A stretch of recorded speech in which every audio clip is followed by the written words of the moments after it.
ননদ হয়েও নিজের ভাবির পক্ষে ছিলাম সব সময়, কিন্তু আমার ওই ভাবির কপাল এতটাই খারাপ যে সে আমার ভাইয়ের সংসার আর করতেই পারলো না। আমার মা ছিল আবার ছেলে ভক্ত, ছেলে যেটা বলবে সেটাই করবে, ছেলের হাতে হ্যাঁ ছেলের নাতে না। তবে ভাই আমি ছিলাম একরোখা টাইপের, যেটা সত্য সেটাই আমি মানবো। ভাবির কথা মনে পড়লে আজও আমার বুক কেঁপে ওঠে। একটা ভালো মানুষ কি করে এতটা কষ্ট পেতে পারে। আমার ভাই আর ভাবির সম্পর্কটা টিকে ছিল প্রায় 7 বছরের মতো। আমার ভাই তো এই মেয়েকে বিয়ে করার জন্য পাগল হয়ে গিয়েছিল, যদিও পরিবার থেকে তেমন একটা মেনে নেয়। আর আমার মায়ের কথা ছিল আমার ছেলে যেটা ভালো বুঝবে সেটাই করবে। যেহেতু আমার মায়ের মতামত ছিল সেহেতু বিয়েটা হয়েই গেল। আমার ভাবি খুবই লক্ষ্মী মন্ত্র ছিল, শ্বশুর শাশুড়িরও অনেক খেয়াল রাখতো।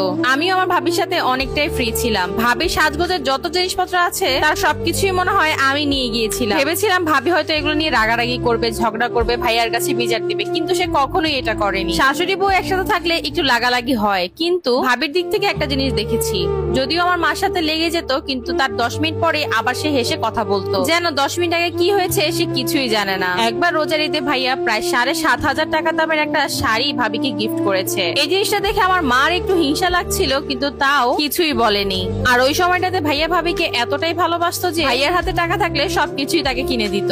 তাদের ঘরে খুব সুন্দর একটা মেয়ে হয়। আমার মাও তার এই নাতনিকে পেয়ে অনেক খুশি। খুব সুন্দর মতোই চলছিল সংসারটা, কিন্তু একটা সময় এই সংসার আস্তে আস্তে ভাঙনের দিকে রূপ নেয়। ভাইয়ার প্রচুর বন্ধু বান্ধব থাকতো। এই বন্ধু বান্ধব বাসার আশেপাশে ঘুরপাক করতো, এমনকি ভাইয়াকে বিভিন্ন ধরনের নেশা পানিও করাতো। না চাওয়া সত্ত্বেও আমার ভাই এই নেশাতে ঢুকে যায়, বন্ধুদের সাথে সারা রাত বাইরে থাকে। ভাবি কষ্ট পেলেও তেমন কিছু একটা বলে না। তার কথা যে সে যদি সারাদিন বাসায় আর কাজ নেই পড়ে থাকে তাহলে তো তার মনটা খারাপ হয়ে যাবে, এই জন্য বন্ধু বান্ধবের সাথে যদি কিছুক্ষণ থাকে এটাতে ক্ষতি কি। ভাইয়ার এই নেশা করার স্বভাবটা দিন দিন আরো বাড়তে থাকে। কে যেন হুট করে কান পড়া দিয়ে দিয়েছে ভাইয়ার কোনো এক বন্ধুর সাথে আমার ভাবির সম্পর্ক রয়েছে। যদিও আমার ভাবি কখনো পরপুরুষের সাথে মুখ দেখিয়ে কথাও বলে না, কিন্তু ভাইয়ার মনে এমন ভাবে বীজ বুনে দিয়েছে যে এরপর থেকে ভাইয়া ভাবিকে দেখতেই পারে না, সহ্যই করতে পারে না। এমনকি এই কথাও বলেছে যে ভাইয়ার অবর্তমানে ভাবি তার বন্ধুর সাথে সময় কাটায়। সব বিষয় নিয়ে প্রায় সময় ভাবির সাথে মারামারি লাগে। আমার মাও এগুলার সহ্য করতে পারছিল না, ভাবি রাগ করে বাপের বাড়িতে চলে যায়। আমার মার ভীষণ মন খারাপ, কারণ তার নাতিটা তার পাশে নেই। আমার মা ওই দিন থেকেই খুব চুপ হয়ে গিয়েছে, কারোর সাথেই কোনো কথা বলে না। ভাইয়ার মেয়েটাকে নিয়ে আমার মা সারাদিন মেতে থাকতো। ঘরটা ফাঁকা হয়ে গিয়েছে,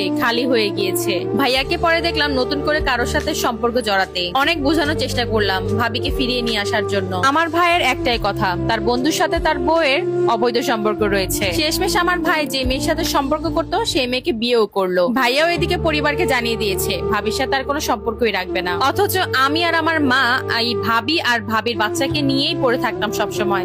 ওদেরকে ছাড়া আমরা কিভাবে চলবো সেটাই আমরা জানি না। পরবর্তীতে জানতে পারি যে মেয়ের সাথে ভাইয়ের বর্তমানে বিয়ে হয়েছে সেই মেয়ে মূলত তাবিজ করেছে আর কান পড়া দিয়েছে আমার ভাইকে। আর ভাইয়াও এই মেয়েটাকে নিয়ে আলাদাই থাকে। বর্তমান ঘরেও আমার ভাইয়ের 2টা সন্তান, যদিও আমার মা এই সন্তানগুলোকে দেখতেও পারেনি, কারণ আমার মার ভিতরে এতটাই কষ্ট ছিল যে ভাবি চলে যাও 2 বছরের মাথায় আমার মা মারা যায়। যেদিন থেকে আমার মার হাসি বন্ধ হয়ে গিয়েছে। এত কিছুর পরেও আমার ভাবি আমার ভাইয়ের সাথে সংসার করতে চেয়েছিল সতীনের ঘর করতেও, কিন্তু আমার ভাই বলে দিয়েছে তোর সাথে আমি কখনোই সম্পর্ক রাখবো না। মা মারা যাওয়ার পর আমিও বিয়ে করে ফেলি। ভাইয়ের সাথেও এখন কথা বলা কমিয়ে দিয়েছি। আজকের মেসেজটা হচ্ছে এটাই যে সকল শাশুড়ি ননদ যে বউদেরকে দেখতে পারে না তা কিন্তু না। অনেক ননদও তার ভাবিকে অনেক ভালোবাসে, এমনকি শাশুড়িও।